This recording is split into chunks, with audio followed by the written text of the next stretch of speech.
and it'll be available on our website shortly after our session tonight.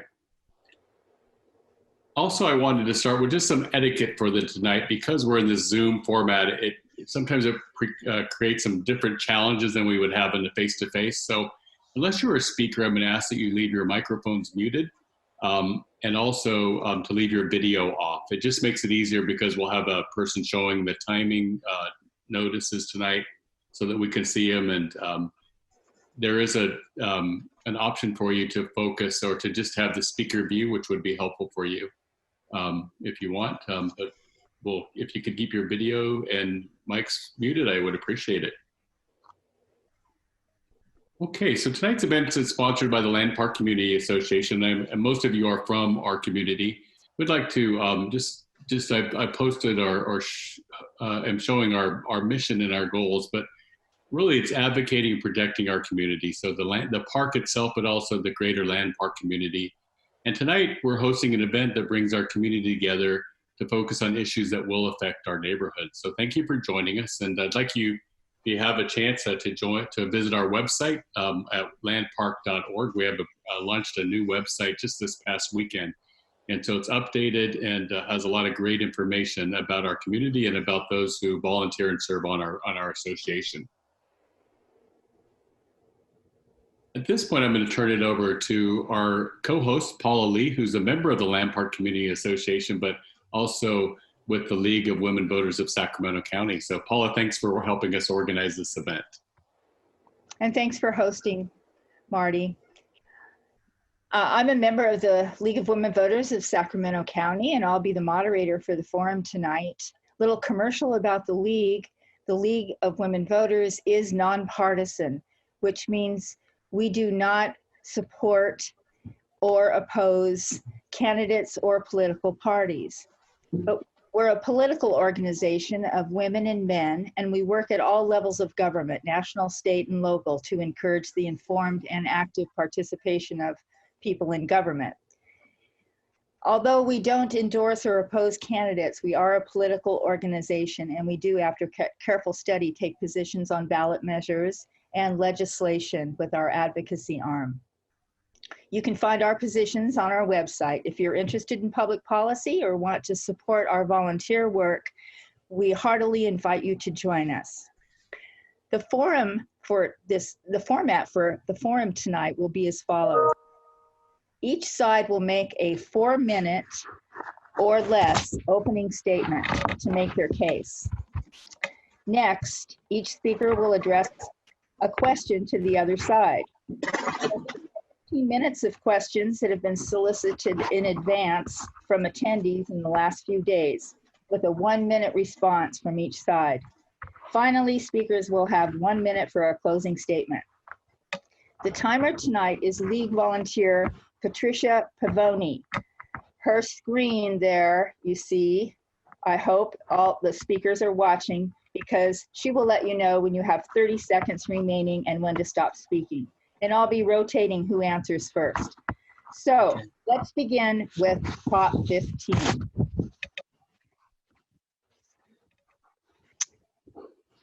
Should I start? I thought you were going to read an intro, Paula. I'm waiting for me.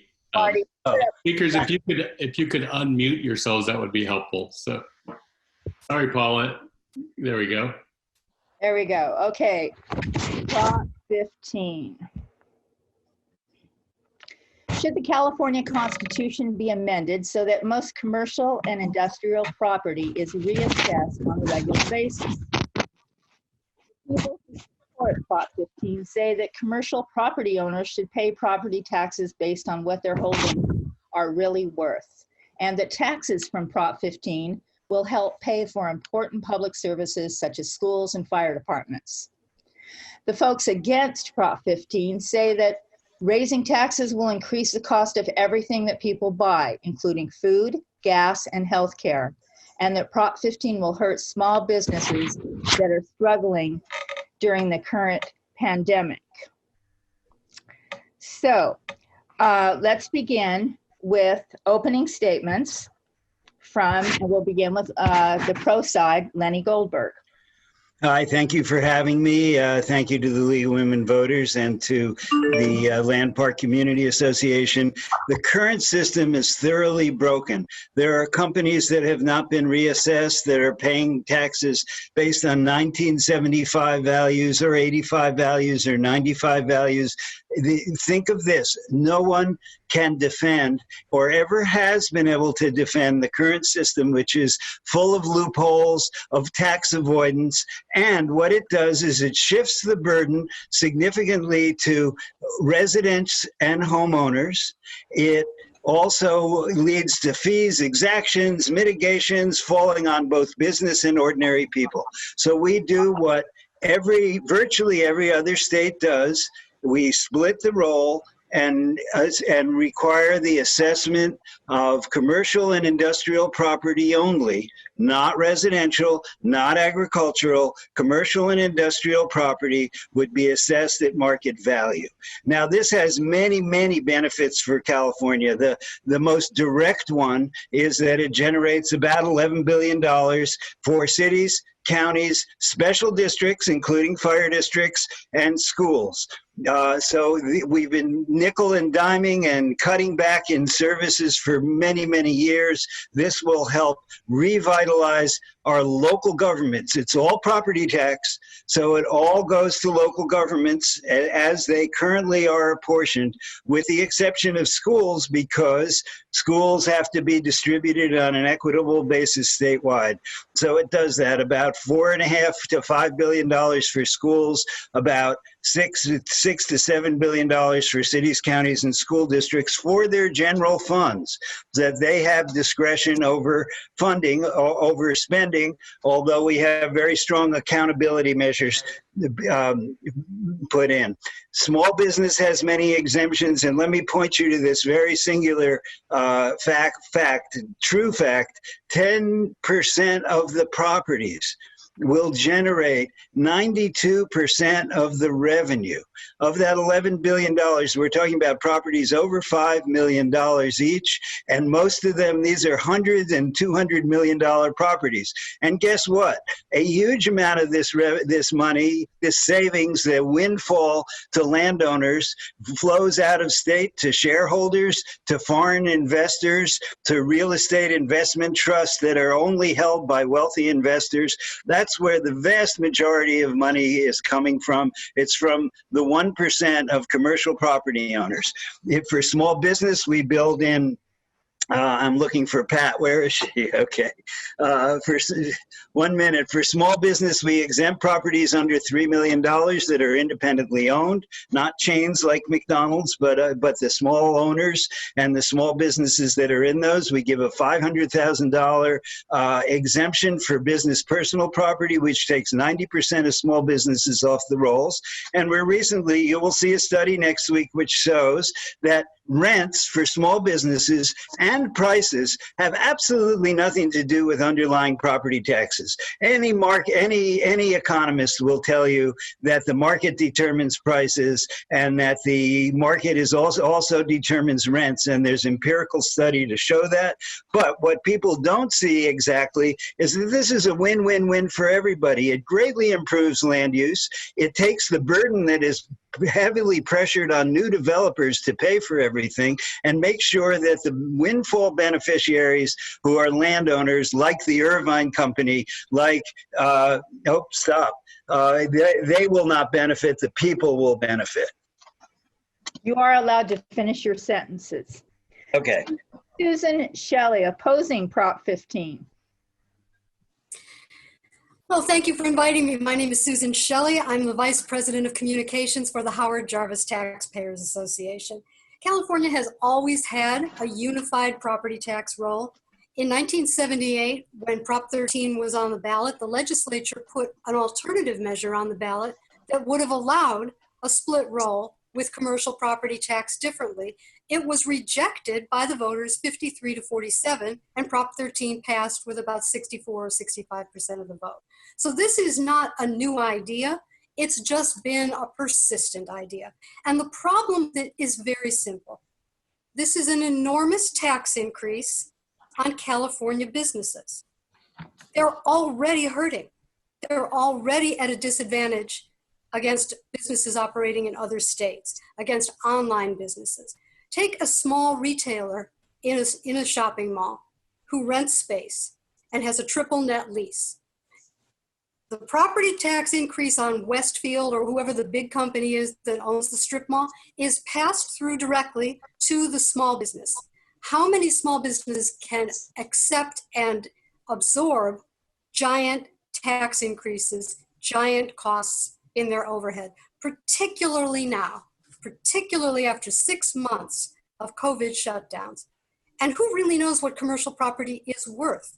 You know, the California Assessors Association has taken an opposed position because they said this is, their word, impossible to implement. Impossible to implement because of staffing concerns, because of complexities in who's excluded and who's not excluded. It's not $5 million, it's $3 million. Properties that are worth $3 million or less and are occupied by the business that owns them, by the individual that owns them and also runs the business, and are not in any partnerships where someone else owns another property. That's what it takes to get the exclusion. So the assessors would have to determine who owns what, who owns how many of what, and what the inflation factor is in each county in order to determine whether these 3 million and less businesses are excluded or not. Impossible to implement is what they said. 60% of the money goes to local governments, only 40% of the money goes to schools.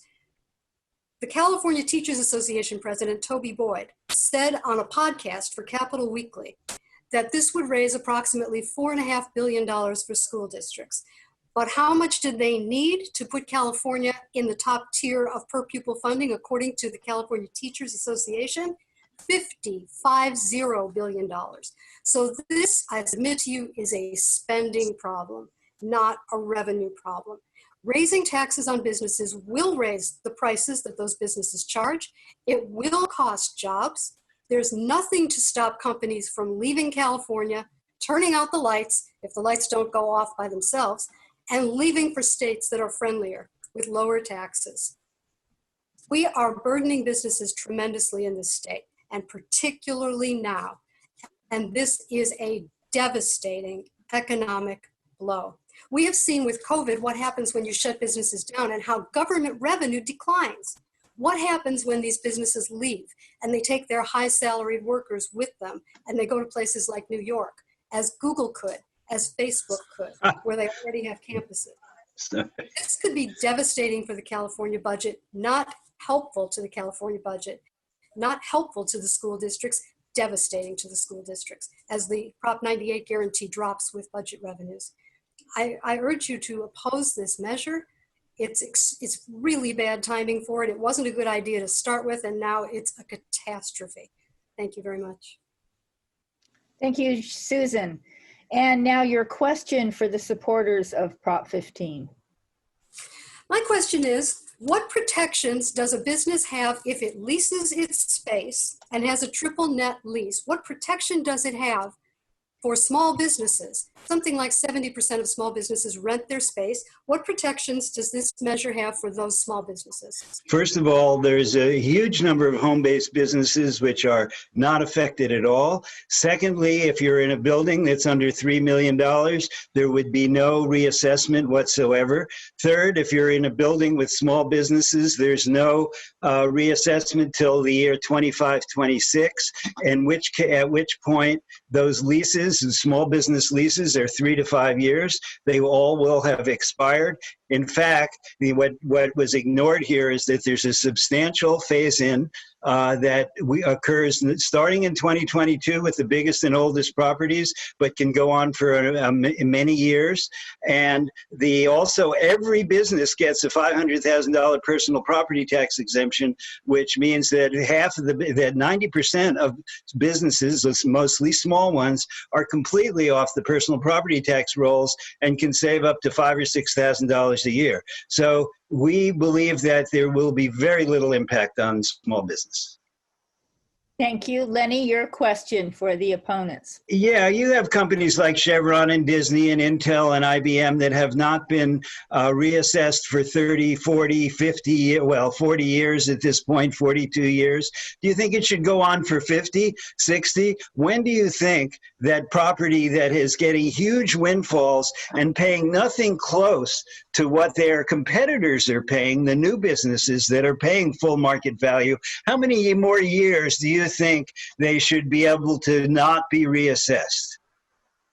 Well, their property tax bills go up when they remodel, when they add on. It goes up 2% a year with inflation.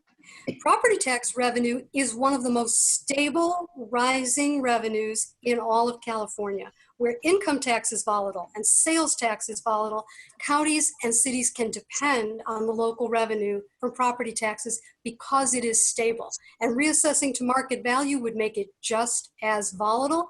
And if the spending goes up to accommodate that new, what's believed to be the new revenue, and it doesn't come in, then you're looking at cuts, you're looking at an extremely unstable situation.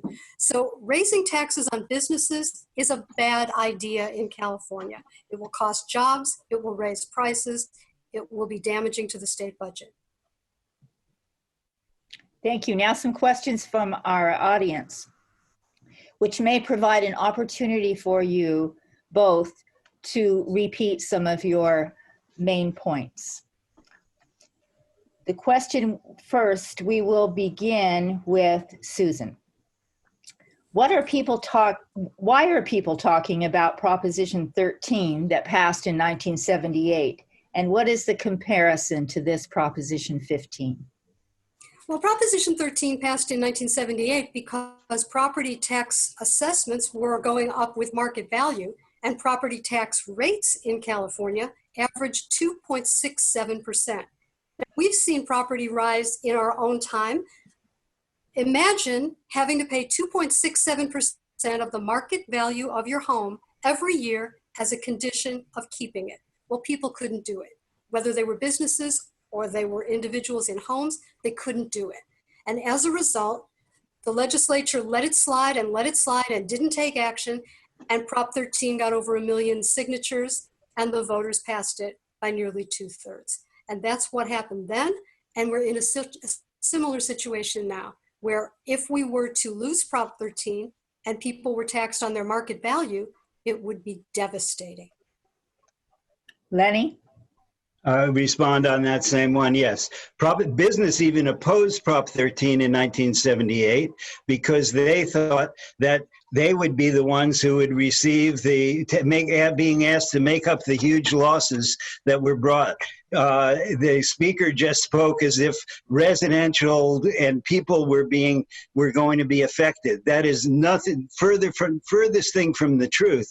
The fact is that people have been paying new taxes, fees, and all kinds of ways that they've been nickel-dimed in this period because big corporations and huge property owners are paying 1978 or 1985 values. It makes no sense. It's actually bad for business. It's anti-competitive. It's very bad for land use in a state that needs more housing. This is not, this is correcting, I could say, improving Prop 13 by correcting the huge flaw that went 2/3 of it to business, commercial, industrial property. Okay, Lenny, we begin this one with you. What groups and organizations support Proposition 15? And I'll be asking Susan the other side. Okay, the League of Women Voters, the California PTA, a number of labor unions, the board of Mayor Darrell Steinberg, presidential candidate Joe Biden, Attorney General and Vice President candidate Kamala Harris, the mayors of Los Angeles, San Francisco, Oakland, the Santa Clara Board of Supervisors, many local governments, about 1,000 local officials, and numerous community organizations. I will cede my 30 seconds. We have massive, broad community support from all kinds of elected officials, from all kinds of community organizations. And Susan, what organizations or groups oppose Prop 15? Well, the Howard Jarvis Taxpayers Association opposes it. The California Assessors Association opposes it. The California Business Roundtable opposes it. There is a long list of business organizations. Essentially, everyone who is going to have to pay higher taxes or pay higher prices opposes it. And people who will spend the tax money are in support of it. It's pretty simple. This one for you, Susan. How would Proposition 15 affect local small businesses? Well, local small businesses that are in a space where they own the space and they run the business and they're worth less than $3 million, they will not be reassessed. But if they rent their space, they will be paying the higher property taxes that are put on the owners. And it's easy to say that the leases will be renegotiated and it won't be an issue. It's difficult to do that. Commercial property is in a world of hurt right now, as businesses have been shut down for months and have not been able to pay rent to the landlords, and the landlords are in trouble, and the real estate investment trusts are going to be in trouble, and we could have a financial rolling disaster as each of these groups can't pay its bills because of COVID closing the business at the front door. And raising property taxes in this environment is extraordinarily reckless for the state budget, for the taxpayers, for the businesses, for the people looking for work. Lenny?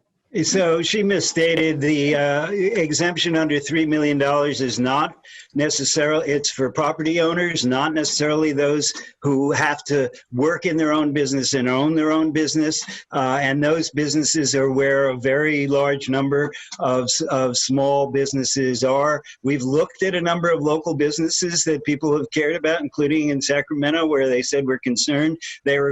Fact is, many properties are assessed close to market value. With regard to, I'm blanking on that second point, but all the business organization, when they talk about prices, that's definitely not happening. The prices, if you go to a store, one place or another, those prices are online. The property tax has nothing to do with prices. This is not going to be passed on. It goes on to wealthy investors and large landowners. Lenny, this might be another chance for you to make those points, but one of the questions we have here is, if Proposition 15 passes, what buckets would the tax money go into? Would it go exactly where the proposition promises it to go? Classrooms, fire, libraries, counties, and cities? Absolutely. It's a property tax. One of the issues people have complained ever since Prop 13 about property tax allocation, and the legislature comes in and tries to do something about it.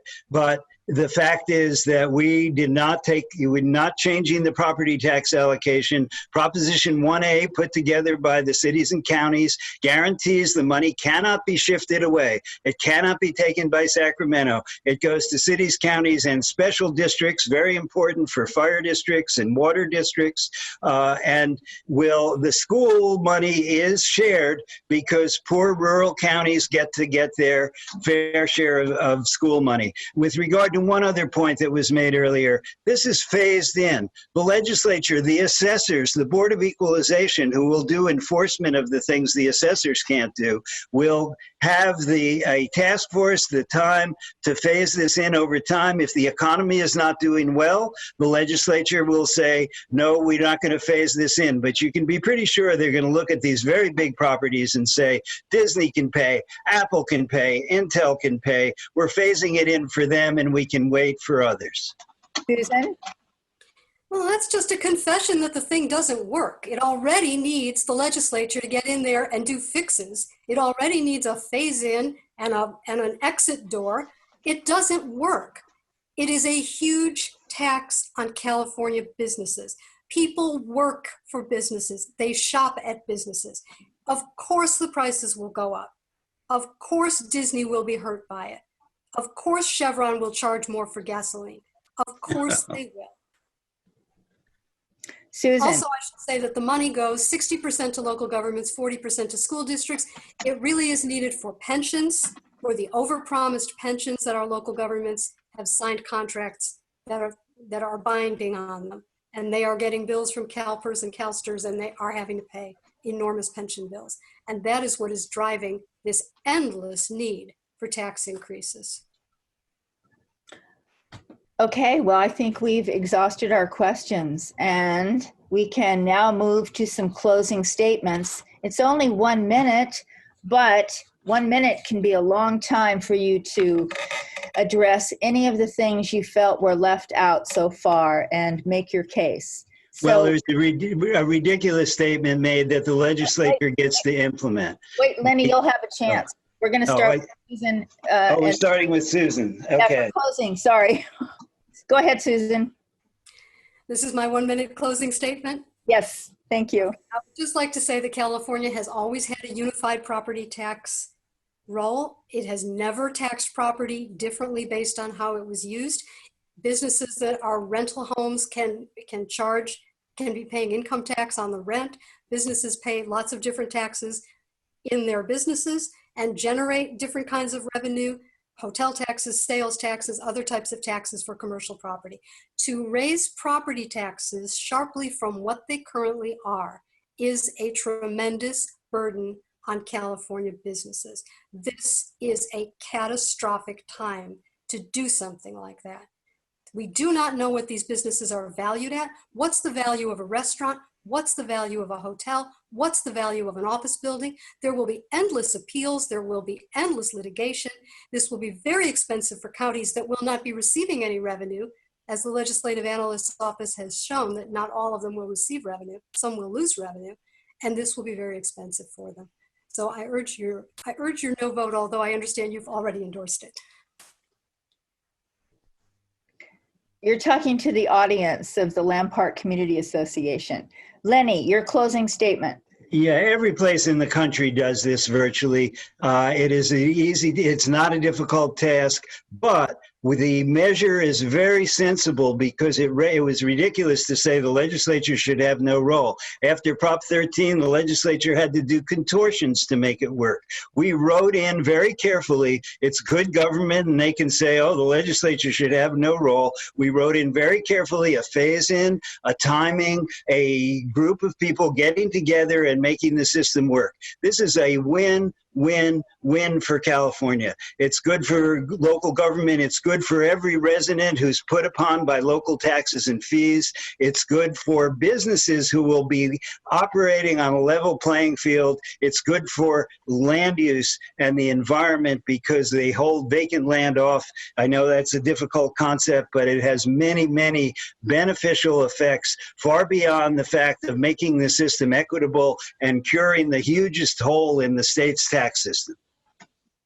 I want to thank both of you for being here, for your passion about your positions. Now we're going to move on to Prop 20. Okay. Bye. Thank you. Thank you.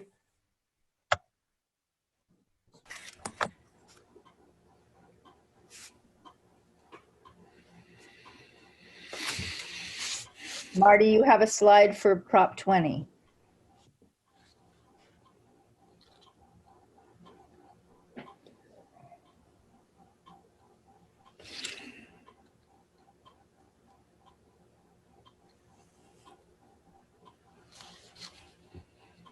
You're on mute, Marty. Sorry, Paula. Here we go.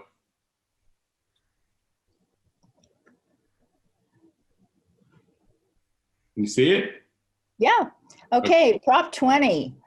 Should California law be amended to make changes to the process by which people are charged with certain crimes and the process for granting them parole?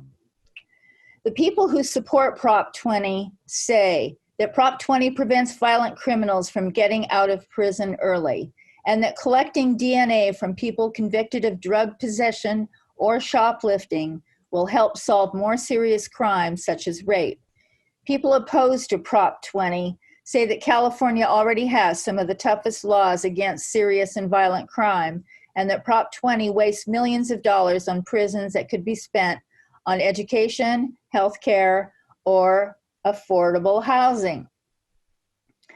We will begin with opening statements from the proponents of Prop 20, and representing them is Rob Lawrence.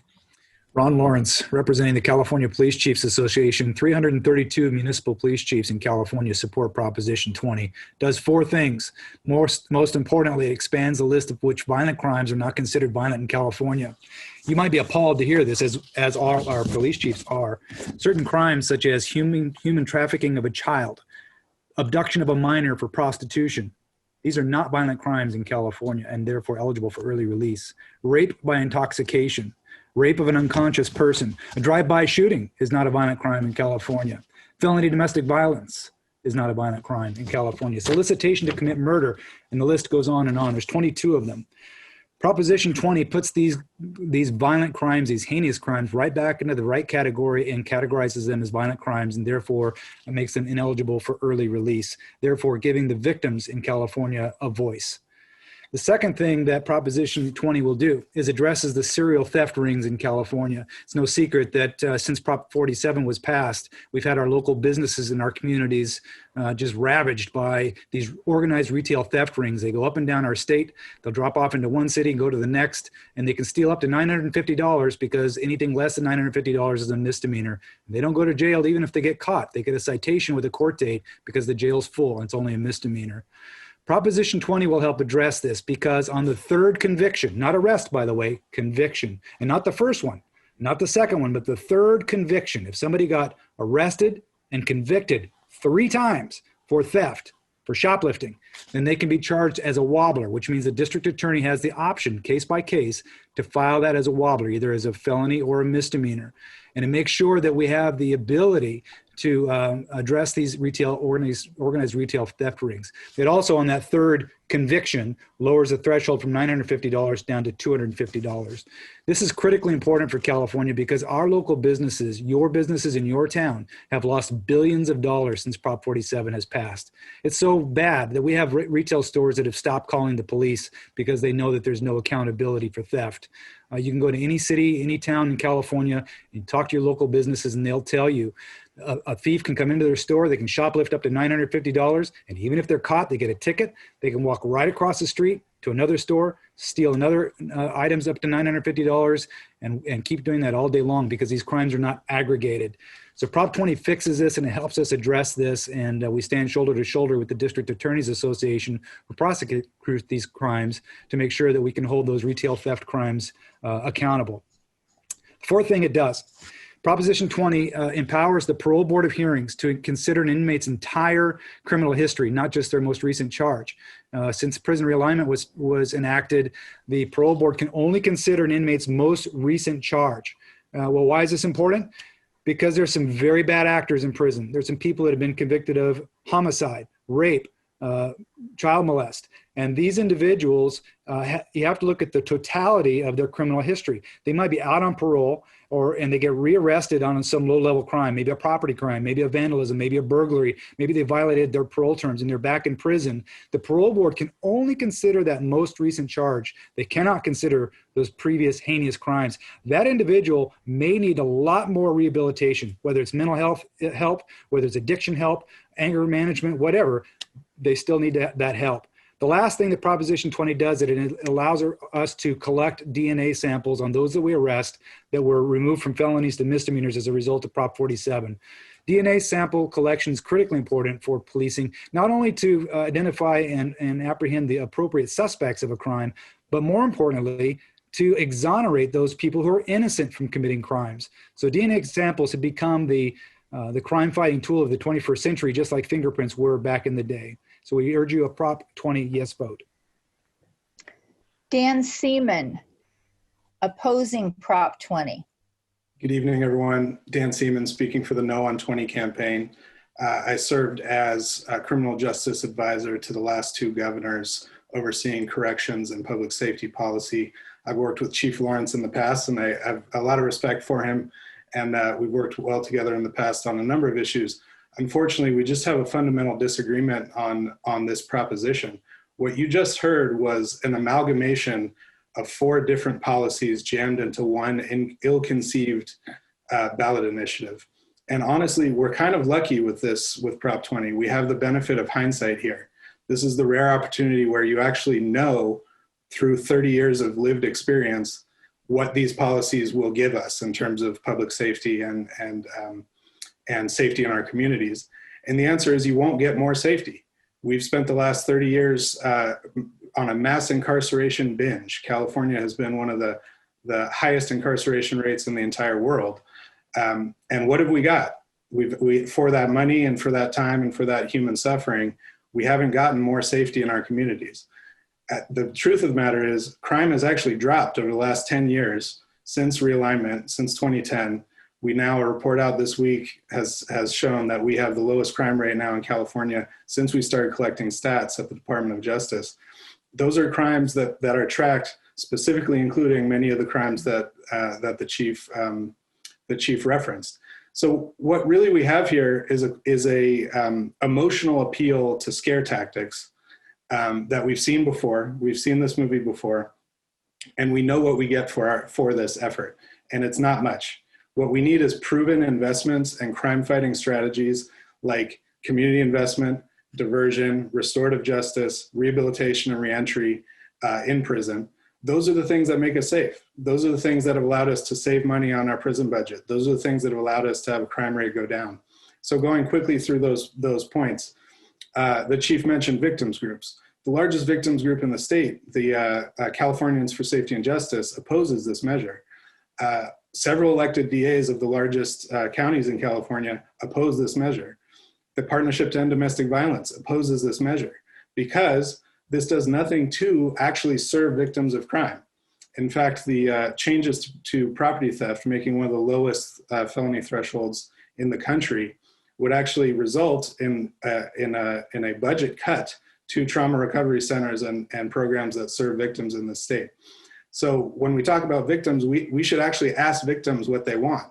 And resoundingly, the largest groups of crime victims in the state roundly reject this measure. With regard to shoplifting and organized retail theft, this does not solve any problem. Prop 20 does not solve the problem of theft. We had shoplifting prior to Prop 47. We have it now at a lower rate, in fact. And under California law, those organized retail theft rings that were referenced can be charged as felonies. There's an organized retail theft felony in California that can be charged.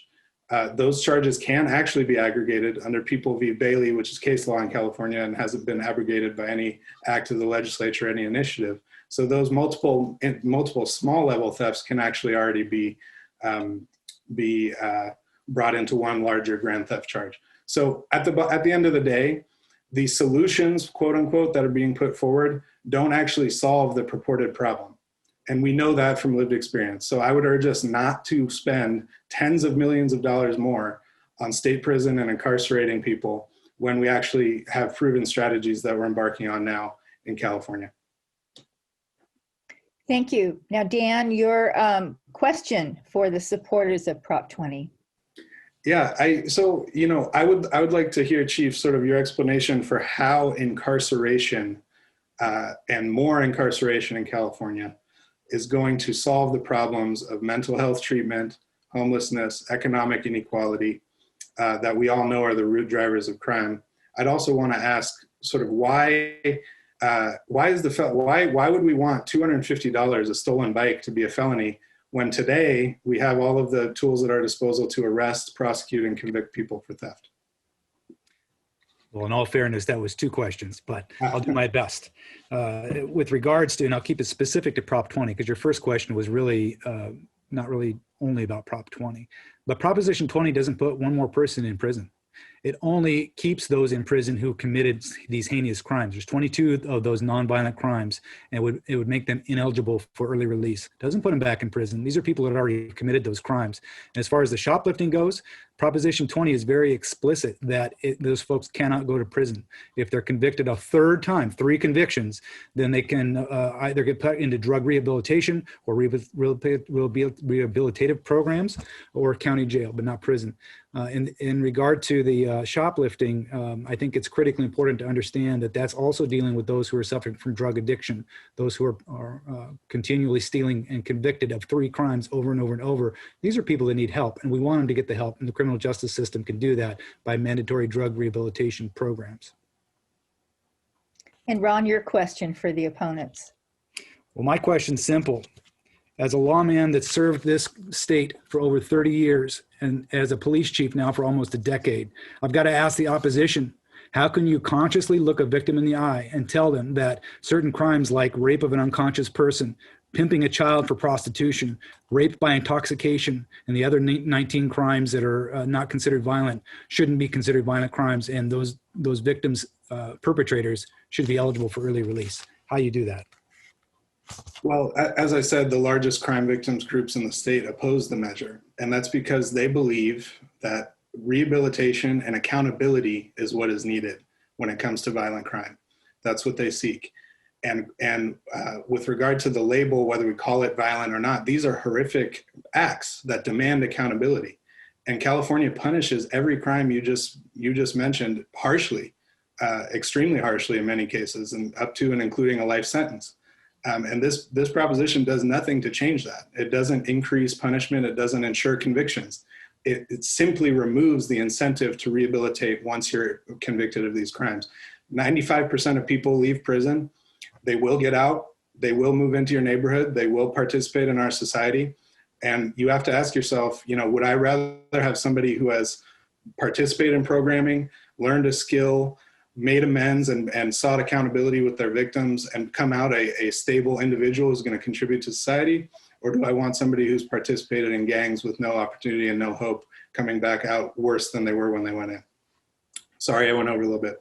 Okay, Dan, questions now. We'll spend about 15 minutes on questions from the audience or questions that have been solicited in the last few days from the group, the Community Association.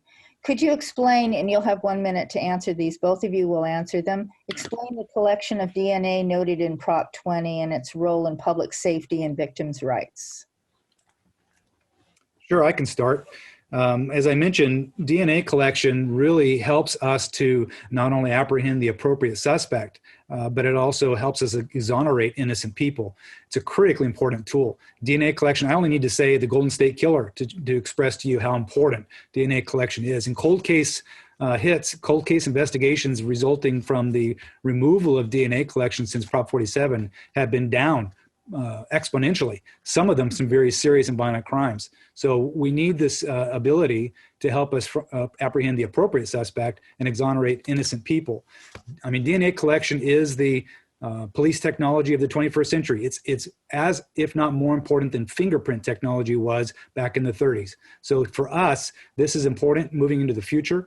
California Police Chiefs Association and policing in general have always been very progressive in trying to find the most appropriate tools for us to be the best versions of ourselves, and DNA collection helps us do that.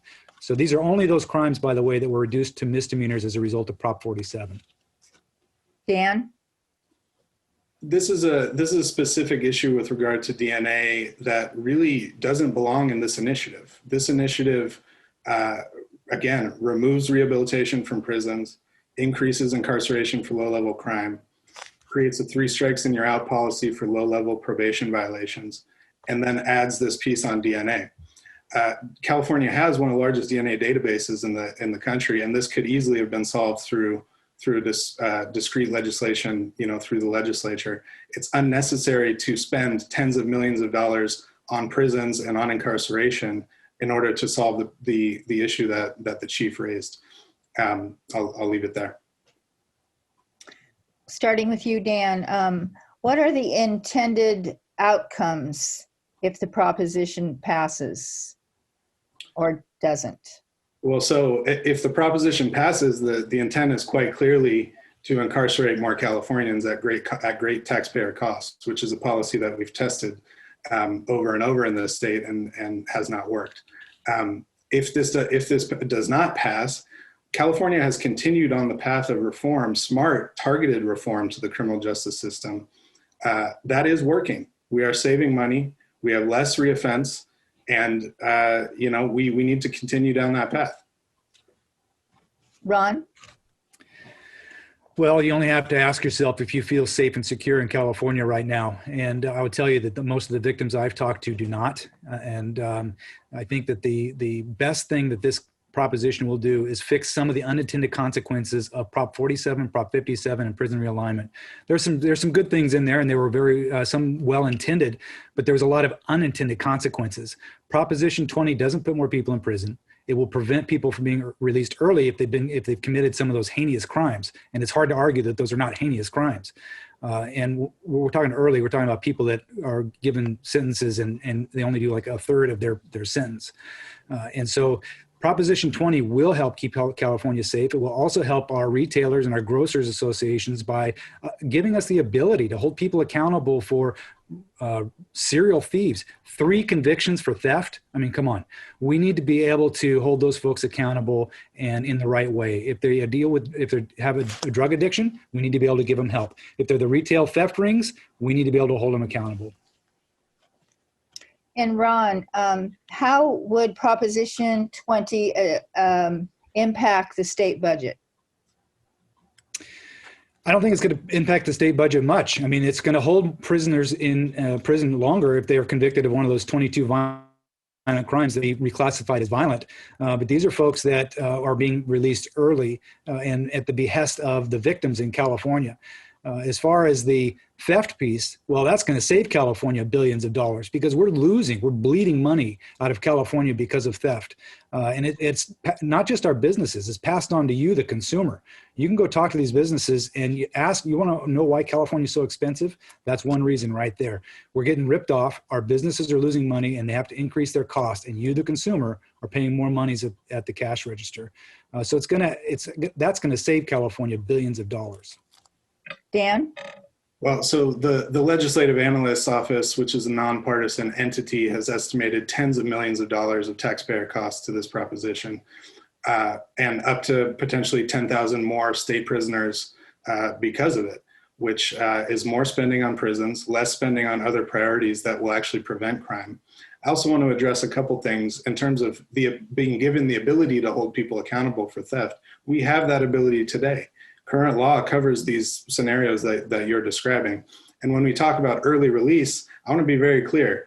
The issue at hand that we're talking about is people getting an opportunity through rehabilitative programming to make their case to a parole board, which is made up of conservative law enforcement officials and former officials who have a less than 30% grant rate, meaning very rarely do people actually successfully earn parole. This isn't early release. This isn't fixing a problem whereby people are automatically being released because of the nature of their crime. That's not the case.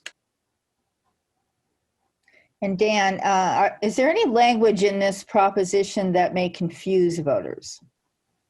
I find it personally very confusing. The proposition addresses 4 or 5 different distinct issues with the criminal justice system, some of which are completely unrelated. This really is a mishmash of policies, most of which have either been tried or failed to pass through the legislature because they weren't fully baked, and they've been sort of mishmashed into this one proposition with proponents telling us we need to pass it because of scare tactics, essentially. Ron? I think proposition is very clear, especially for those Californians that have been victims of crimes. In fact, our coalition sued the opposition. The opposition's language in the ballot that they had said was wholly incorrect and a lie. And we sued and we won. And so they were forced to change the language in their ballot initiative. So Proposition 20 has been very transparent. It's very clear. I think the 4 issues I've laid out to you are pretty straightforward, common sense. And it's one of those propositions that is at a time and place needed in California because we're at a point where people no longer feel safe. Proposition 20 is going to help us do that.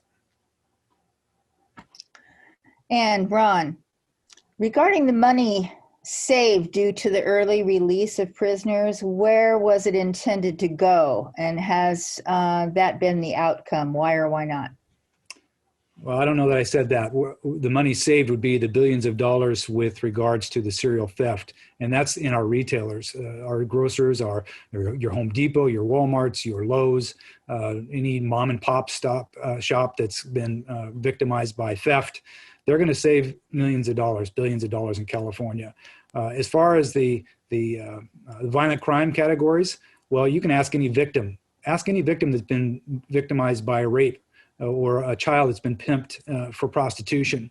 Ask them how much that it's going to cost them for the rest of their lives to deal with those crimes, and knowing that their perpetrator is being released early or eligible for early release. You heard Dan say that very few people get eligible release from prison. That's not true. People get released from prison early all the time. I get a list every week from CDCR telling me how many people are getting released early from prison. So it happens routinely. And as far as the parole board of hearings being law enforcement, that's not true either. I mean, there are some law enforcement on there, but they're governor appointees. Dan? So addressing the money issue again, the impartial analyst has said this will cost us tens of millions of dollars to the state budget. With regard to retail theft, claims that businesses will save money and that will trickle down to consumers are sort of a reach at best, in my personal opinion. And it's quite clear that the state and local budgets for incarceration will increase. So I think your original question was about the funding. With regard to, I can go back over the same points about the parole board. This is a very conservative parole board in California.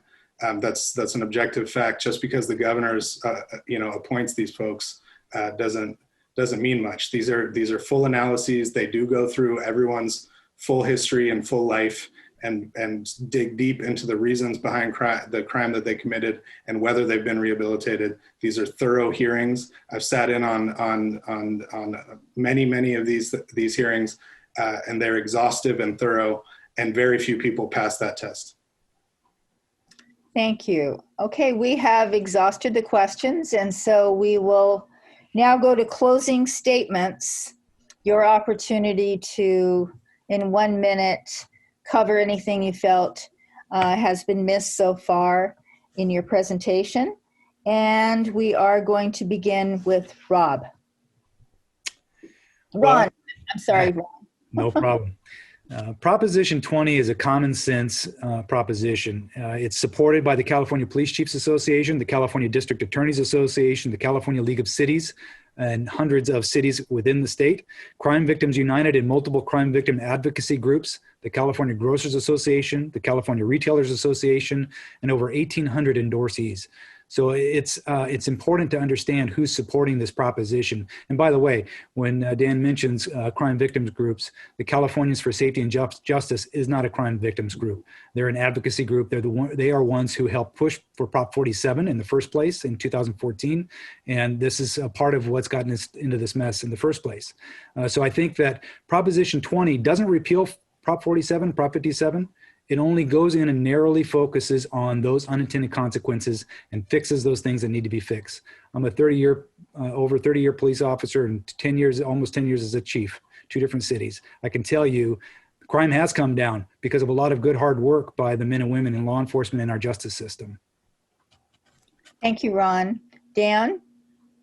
Thank you, everyone. And thank you, Ron and Paula and everyone for your time this evening. Crime Survivors for Safety and Justice absolutely is a crime survivors support network. It's the largest in the state. And the Partnership to End Domestic Violence is also a victims group. And I think they'd be concerned to hear otherwise. But they do not support this, nor do the biggest newspapers in the state, including such liberal rags as the Bakersfield Californian and the Orange County Register. Both oppose this measure. This is really an ill thought out, wildly expensive proposition that does nothing to keep us safer. That's the bottom line. So I urge you all to vote no on this proposition. On behalf of the Community Association and the League, thank you both so much for taking the time tonight to be here and make the case on both sides. Now we'll be moving to Proposition 22. And the question is, should app-based rideshare and delivery drivers be classified as independent contractors, not employees?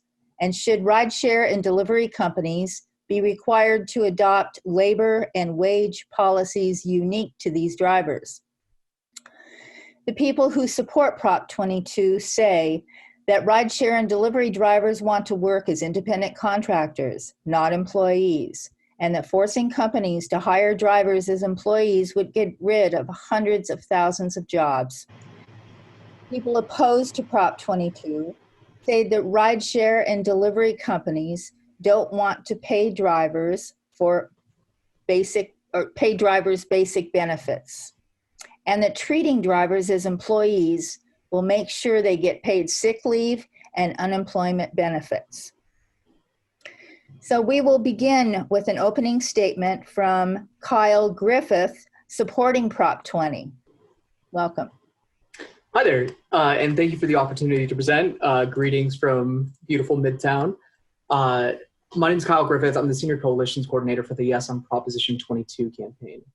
Proposition 22 is going to save app-based jobs and services. Hundreds of thousands of jobs are at risk because last year, drastic new legislation passed by the Sacramento legislature threatens to make it illegal for more than 1 million Californians to continue working as independent contractors with app-based rideshare, grocery, and food delivery network companies. 80% of these drivers work part-time, fewer than 20 hours per week. They rely on this flexible work to help supplement their incomes to make ends meet at the end of each month. We're talking about parents who drive when their kids are at school, caretakers who have family members that are homesick, artists who are trying to support their passions, students to work around their class schedules. And the reason why they're able to do that is because the independent contractor classification gives them the flexibility and independence to pick when, where, and how long they want. But access to these flexible earning opportunities is at risk. I mean, we're only a couple weeks removed from Uber and Lyft announcing that they were potentially going to have to end services in California due to lawsuits traced back to this law. And what was lost in that initial conversation is that drivers want to remain independent contractors by a 4-to-1 margin in independent survey after independent survey. Drivers have expressed that they prefer being independent contractors. The employment models just simply doesn't work for many of them. We have independent research from Berkeley Research Group that shows that forcing these drivers to be treated as employees could eliminate 80 to 90% of app-based jobs. At a time when California is experiencing record high unemployment, that is simply ludicrous. And so what the solution is Proposition 22. It was put on the ballot in October of last year, and it seeks to improve the quality of app-based work for these hundreds of thousands of Californians. It requires drivers or the platforms to provide drivers with a guaranteed minimum earnings of at least 120% of the minimum wage in whichever market they're driving. It adds 30 cents a mile compensation towards expenses, and there's no cap on how much drivers can earn. A recent study by UC Riverside found that under Proposition 22, many drivers working on average 30 hours a week would earn upwards of $25 an hour for engaged time. Proposition 22 also adds access to healthcare. Drivers that work 15 hours a week start earning a contribution, which becomes a full contribution under Covered California at 25 hours per week. And drivers can earn multiple healthcare contributions if they're working for multiple companies. It also adds occupational accident insurance to cover on-the-job injuries and illnesses, and strengthens and improves existing protections against discrimination and harassment. For consumers, it ensures that these services remain available and affordable. These companies are going to want, if they're forced to treat their drivers as employees, are going to want to make sure that there is sufficient demand to justify the operating in most areas of the state. What that means is that with fewer drivers available, we're going to see longer wait times, higher prices, and potentially the elimination of services in many parts of California. Proposition 22 is supported by more than 100,000 app-based drivers, nearly 100 organizations, including the California Chamber of Commerce, California State Conference of the NAACP, the National Action Network of California, and dozens of other business, senior, disability, and other groups in support of this measure. And we hope that voters support us here in November. Thank you. Claire Lau, opposing Prop 22. Oh, I don't see Claire in our room.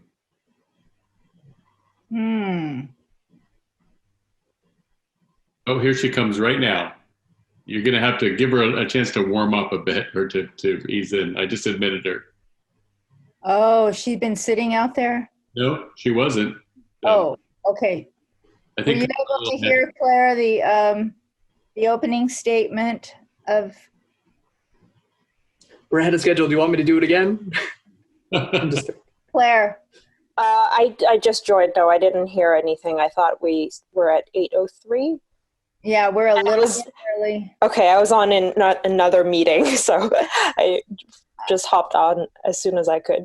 We can relate, but unfortunately, he just finished his opening statement, and so you are up for your opening statement opposing Prop 22.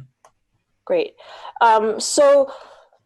First of all, what is Prop 22? What are the intended and unintended outcomes of the proposition? Prop 22 is a special exemption that Uber, Lyft, DoorDash, Postmates, Instacart wrote and paid to get on the ballot. It is a special exemption that only applies to these app companies and would exempt them from the very basic responsibilities that all other employers in California must pay. It would mean that they won't have to pay sick leave, no minimum wage, no unemployment insurance, no breaks for meals and rest periods, no health care, no workers' compensation when drivers are hurt on the job. All of this during a pandemic. According to a 2020 study conducted by the University of California, if Uber and Lyft had rightfully treated their drivers as employees, these two companies would have paid $413 million into the state's unemployment insurance in the past 5 years. Instead, right now, during the pandemic, California taxpayers have to pay for the emergency aid to these drivers. One of your questions is any language in the proposition that may confuse voters. There are a lot. Some of them are the minimum earnings. Prop 22 states that drivers would earn $16.80 an hour. However, research at UC Berkeley found that Prop 22 would only pay drivers $5.69 an hour when you account for out-of-pocket costs, the lack of basic benefits, and the time they're spent reporting into work, but not counted as actively serving customers. Also, there's a lot of language around safety and sexual harassment, but Uber and Lyft already are required by law to conduct criminal background checks. Prop 22 eliminates required sexual harassment trainings and to investigate customers' sexual harassment claims. They don't need to use a ballot measure to buy these special exemptions. They only need to follow the law that is already on the books and that all other businesses comply with already. There's a lot of language around flexibility going around, especially in ads right now. There are some myths about most drivers only work a few hours, but UC Santa Cruz research showed that over 50% of the workers actually work at least 40 hours a week. There's some misconception about following the state labor law makes it impossible to allow workers flexibility. That's absolutely not true. There's nothing in current California state law that prevents a company from allowing part-time employees from setting their own shift schedules. I used to be a substitute teacher, and I was able to have my own schedule, and I was paid as an employee with, benefits like sick leave. These corporations, as of yesterday, have put in $181 million into Prop 22, the most of any ballot measure in California's history. Groups that do not support Prop 22 are labor organizations like the California Labor Federation, the AFL-CIO, Transit Workers Union, SEIU, the California Federation of Teachers. The California Democratic Party has said no on Prop 22, and well over 100 elected officials have said no, including Vice President Joe Biden, Senators Kamala Harris, and Senator Elizabeth Warren. Some of the direct impacts to the land park community, future retirees would be impacted with their Social Security and Medicare for retirement because Uber and Lyft refuse to pay into those. Businesses will see their unemployment insurance rates go up because they are not able to because companies like Uber and Lyft are not, actually paying into their fair share. And also working people obviously are impacted by this. Thank you, Claire. Do you see the timer? Since you came in late, I want to make sure that you see her there with the blue. Now I see her. It was a little difficult at first. Yeah, but there she is. So she'll be letting you know when you have 30 seconds left and when to stop. So Claire, now your question for the supporters of Prop 22. Okay, my question is that the companies sponsoring Prop 22 have acknowledged that the pandemic has cut their rideshare business by 75%, which means that there are many out-of-work drivers. Many of these have filed for unemployment benefits, yet Uber and Lyft have not contributed a dime to the of payroll taxes into the unemployment insurance in California. Why do you think it is fair for every other employer in California to pay for the unemployment benefits of out-of-work rideshare drivers? Sure. App-based rideshare, app-based work is truly a unique kind of work. I mean, there's no other, employer where you can work for multiple companies at the same time concurrently. For example, like if you're working at McDonald's and you look across the street and you see that the Starbucks has a line out the door, you can't tell your boss like, hey, I'm going to go work at Starbucks for an hour to kill that line and then I'll come back. But with app-based work, you can. These drivers have access to work. They're able to start and stop whenever they want, taking breaks for months at a time, setting their own hours. They don't have to ask for vacation time or sick days. The unemployment insurance is, it applies to more traditional forms of employment. Folks aren't getting fired by their employer on app-based companies except for serious violations of the terms and service. So it seems inappropriate to do so. And the unemployment is being paid for by the federal PUA, not California state directly. So it's a unique kind of work, and we feel that the independent classification is the proper form. And Kyle, your question for the opponents of 22. Absolutely. Earlier, you mentioned a study by the University of California, Santa Cruz. One of the authors of that study very recently on Twitter said that it was okay if the majority of drivers who work part-time lose access to this income if it means that the full-time drivers get benefits. At a time with record unemployment, do you think that it's appropriate to eliminate hundreds of thousands of jobs that are helping people make ends meet at the end of each month? So several things. First of all, our campaign does not speak for that person at UC Santa Cruz. Obviously, I don't think it is okay for anyone to lose their jobs. However, I think some of it is this person may be referring to the threats by Uber and Lyft saying that they're going to pull out of California. And these are threats that Uber and Lyft have made elsewhere before. They've made this time and again. And we don't think that these threats actually showed that Uber and Lyft have their drivers' workers' rights and drivers' benefits in mind. They are actually just showing that they have their profits in mind and want to bully basically the California voters and the legislature and everyone else in fear to let them get away with whatever they want. And therefore, Uber and Lyft don't have to pull out. They can be offering employee benefits and still operate in California and treat their workers properly. Thank you. Okay, now we have some questions that have been solicited in advance in the last few days from members of the community.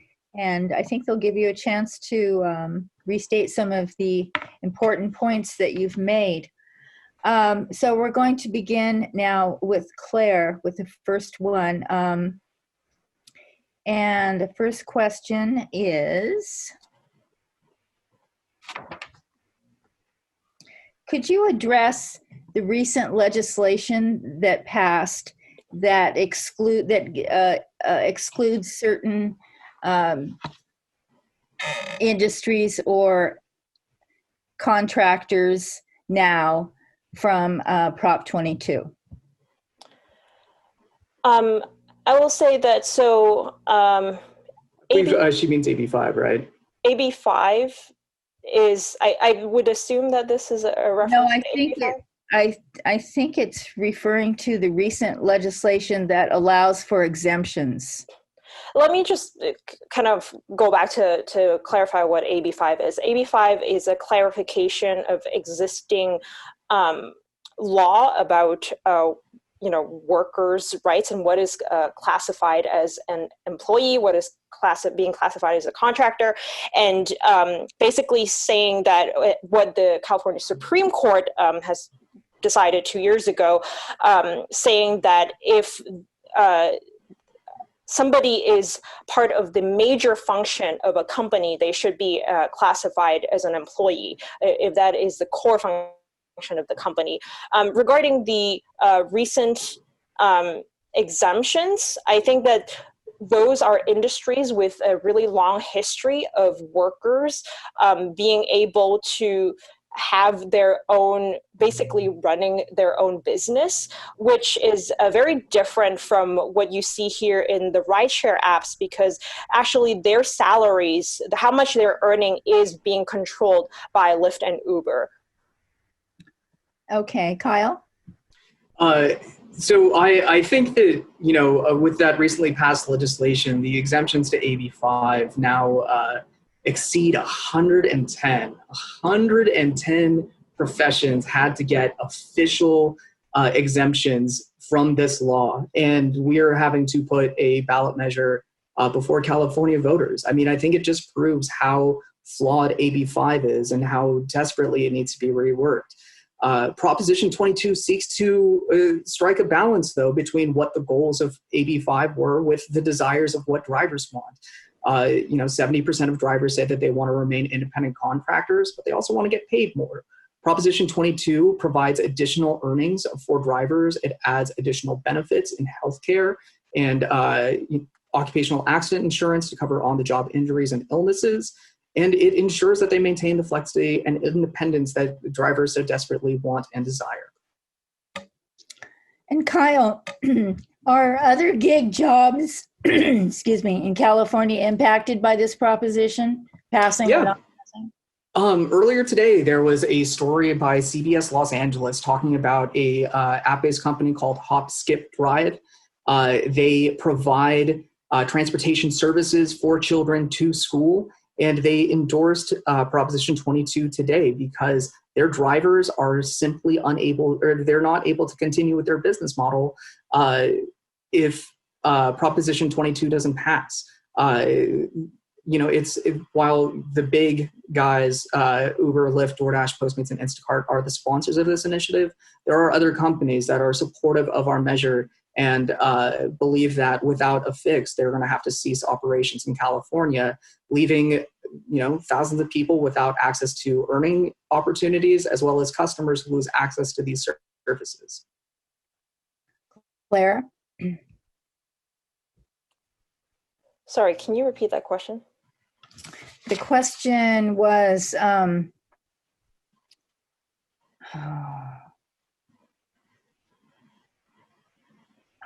about other gig jobs in California. Will they be impacted by this proposition passing or not passing? So, and actually that is one of the reasons why there is so much labor movement behind the no on Prop 22, is because this proposition will have an impact on other gig work and work in California and potentially work all over the country. Basically, Prop 22 would set a precedent of companies or companies in general being able to exempt workers that are a core, basically their core revenue source comes from these workers, and they're going to be exempt from actually classifying them as employees.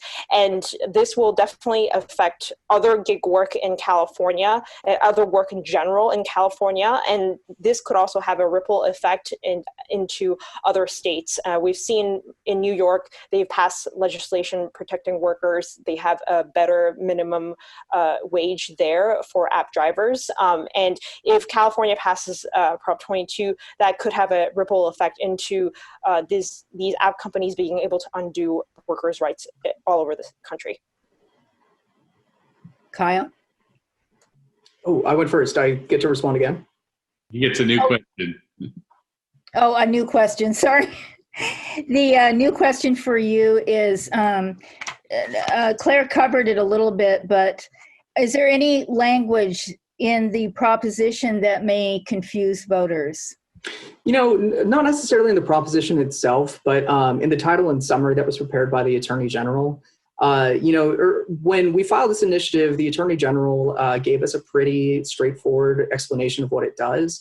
But in the official voter guide, the description was a little bit different. I don't have it up in front of me, but Prop 22 was one of 7, I believe, campaigns that sued the Attorney General over the ballot title and summary being slanted against them. And so, we think that is regrettable on the part of the Attorney General. But no, I think that voters understand that Proposition 22 is going to provide additional benefits for drivers. It's going to keep these services available and affordable. And, we're confident that they're going to support us in November. Clara? I had already kind of discussed some of this in my presentation earlier, but there's a lot of language that sounds nice. They'll have more earnings, more safety and protection from sexual harassment, flexibility, etc. But the fact of the matter is there's nothing preventing Lyft and Uber from enacting these things right now. What they're trying to do is write themselves special exemptions from current existing law. And those under Prop 22, the protections given to workers are actually less than if they would just follow the law and actually treat their workers as employees instead of contractors. Those protections given to workers in California are much better than the protections that are given under Prop 22. And Claire, can you address any impacts on the state budget that Proposition 22 may have? Absolutely. As I've mentioned before, Prop 22, because would exempt these app companies from paying into funds like unemployment, Medicare, Medi-Cal, all of these things, they are actually right now not paying their fair share of taxes into the state budget. And as we're seeing now with vast numbers of people applying for unemployment insurance, and actually California does have some emergency unemployment insurance funds, the federal government is providing some as well. Basically, everybody else is picking up the slack from the lack of funds provided by Lyft and Uber and these gig companies, because they are refusing to pay their fair share of taxes to the state of California by exempting themselves from being an employer to these workers. Kyle, impact on the state budget? The Legislative Analyst's Office, in their initial write-up of Proposition 22, said that the impact on the budget would be that higher income taxes received by the state because more people are going to be working. These services are providing flexible work opportunities that are helping people make ends meet at the end of each month. We've already discussed at length the number of people who are, suffering from unemployment, but for so many other people that are underemployed too, these services are helping make ends meet. I mean, I'm sure that if you guys ask any of your rideshare or food delivery folks, like, hey, how is this like helping you make ends meet? They'll tell you personal stories about why they need flexibility and independence. And you know, more than 100,000 drivers support Proposition 22 for all those reasons. And Kyle, are there any, or could there be any unintended consequences from Prop 22? Yeah, I mean, I think that, you know, with all legislation, there could be unintended consequences. The measure was written, you know, by 5 of the biggest app-based companies, and you know, I am not sure, but I think that there could be other, you know, app-based companies that would be subject to the terms of Proposition 22 that could be impacted. But I think that, you know, the overwhelming majority of the impacts are going to be better.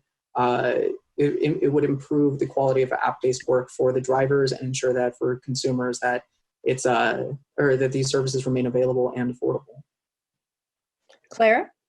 As I've already kind of mentioned, by undoing labor protection laws, you know, by saying that we don't have to pay the majority of our workers, you know, paid sick leave, minimum wage, unemployment insurance, healthcare, workers' comp, all of this, I think, will have a ripple effect into not just the workers, drivers at Uber and Lyft themselves, but also workers in other industries in other states. And Kyle keeps saying that drivers want flexibility, and I've already mentioned before that there's nothing in current law that actually prevents drivers from having their own flexible schedule. I myself experienced that as a substitute teacher, and so I think that the real impact of unintended consequences is going to be undoing, you know, decades of workers' rights protections, and, you know, of course, also just not paying into the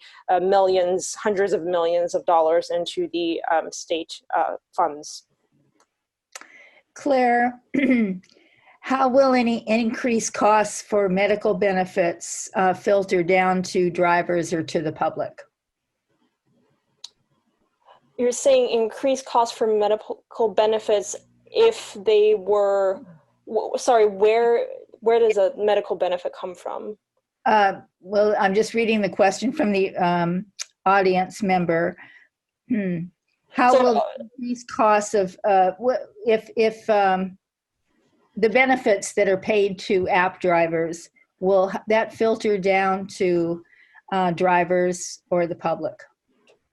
I mean, as with all industries, it is up to the companies whether they want to actually be providing the benefits like health insurance to their workers, and it is also up to the industry and the companies whether they're going to pass down any of these costs. I think that it is a moral responsibility for employers to be actually offering health insurance to their workers, and I think in general that is going to be, well, it is extremely important, especially in the time during this pandemic. And I think the cost of not providing paid sick leave and health insurance to workers is so much greater and so much more immediate when you have people getting sick because of coronavirus, not being able to stop working even when they're sick because they can't pay their bills, they can't support their children.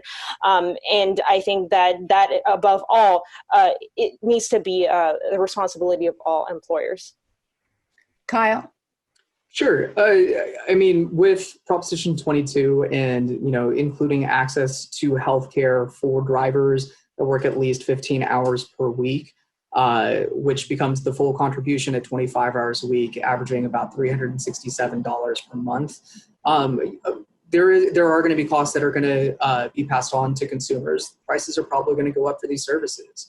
But the alternative under an employment model means that with the smaller driver pool and hundreds of thousands of people losing access to earnings, I think we will see impacts. The cost for these services with drivers as employees will skyrocket. And I mean, I think that, you know, consumers are going to see a huge amount of negative impacts from the higher costs of the transportation and delivery services.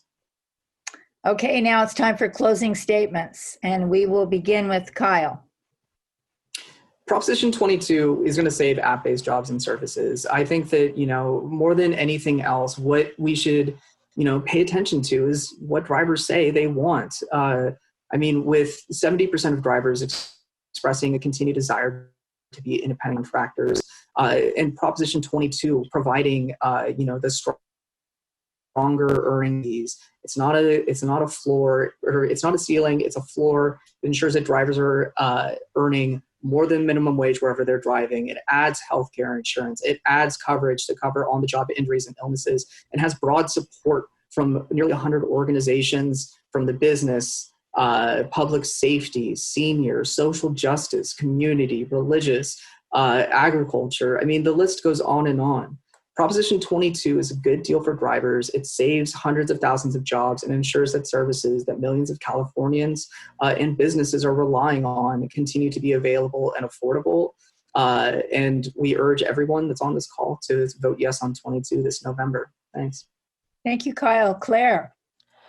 So Uber, Lyft, DoorDash, and Sakar's Postmates have put $181 million into Prop 22 because they do not want to pay their employee benefits and protections and protect their drivers. They wrote this initiative to circumvent the law that requires them to treat their workers as employees rather than contractors. If app companies truly wanted to help their drivers, they would be making sure that their workers have gloves and masks and the equipment, personal protective equipment that they need, and the way for them to help and protect their families and the public right now, and they wouldn't be spending all of that money to write themselves a new law. All of these drivers, 78% of whom are people of color, are essential workers. They are helping California through the pandemic, and they deserve better.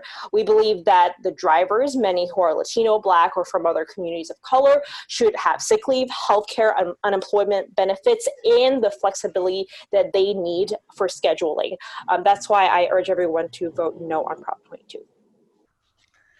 Thank you very much. We really appreciate you being here tonight, and we will now move on to our closing remarks. So I just would like to thank everybody on behalf of the Land Park Community Association for joining us tonight. I'd like to give a special thanks to Chris Rogers, another Land Park Community Association, or I should say LPCA, it's easier to say, a member who helped organize our event. I'd like to give a big shout out to all of our speakers. Thanks for taking time out of your day to join us and help us understand each of the three propositions better. Thanks to Patricia Pavoni, who was our timer and did an excellent job. Thank you, Patricia. And finally, a big thanks to Paula Lee, our moderator. You did a great job. And I'm going to turn it over to you, Paula, to talk a little bit about other resources that will be posted on the LPCA website that you can see right here at the top of your screen. Thanks, Paula. Okay, just some resources for all voters. There's new opportunities for voting in Sacramento County. Ballots will be mailed out on October 5th to every registered voter. And if you are not registered to vote, you can register or re-register if you're unsure about your signature or if you've moved. You can do this online easily at registertovote.ca.gov. And you can check your registration status at voter status at that link. There's 3 ways to vote in this election. You can put it in the mail. I advise voting early if you put it in the mail. There's no postage required. Another way of casting your ballot is to, be sure and sign the outside envelope. That's one of the things the registrar says. A lot of them come in not signed, and they make the effort to call every voter and have them come in and sign. It's really a great service. But be sure and sign it, drop it in a secure drop box if you haven't mailed it. And I put on here most Rayleighs. I've since found out that all Rayleighs and all Bel Airs and basically every county library will be drop boxes between October 5th and November 3rd, including Bell Coolidge right here in our community.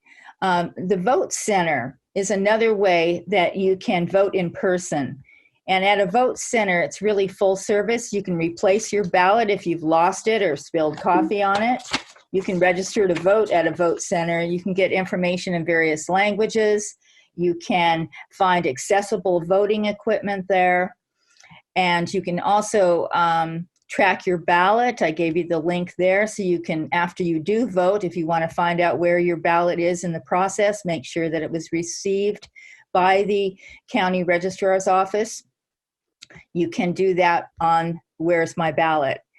And the resources from the League of Women Voters are very helpful. You can find that at our California website there, lwvc.org, where we have the pros and cons of all ballot measures and an easy voter guide. One of the most helpful things for voters and candidates has been our Voters Edge website, where you can do research on ballot measures and candidates, get lots of information that the candidates provide. We do this as a public service for candidates so that they don't have to spend as much money getting their message out. They can do this for free. And so we encourage voters to go there and learn about these candidates and learn about the ballot measures. And included in the Voters Edge website is a lot of great information on campaign finance. Who are the people that donate to candidates and ballot measures? Sometimes that helps you make a decision. So thank you all very much for attending this forum tonight, and thanks to the Land Park Association for hosting it. Thank you, everybody. Have a good evening. Thank you, Paula. Bye-bye.